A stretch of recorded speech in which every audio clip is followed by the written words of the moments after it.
You ask Tiger to solve.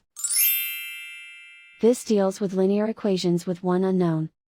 The final result is x equals 94.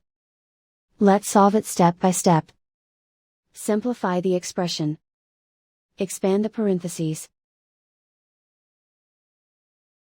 Simplify the arithmetic. Swap sides.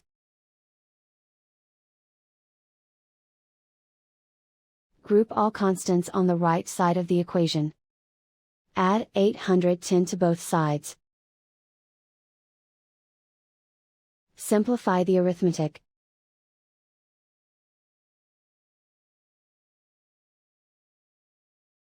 Isolate the x. Divide both sides by 9. Simplify the fraction. Find the greatest common factor of the numerator and denominator. Factor out and cancel the greatest common factor.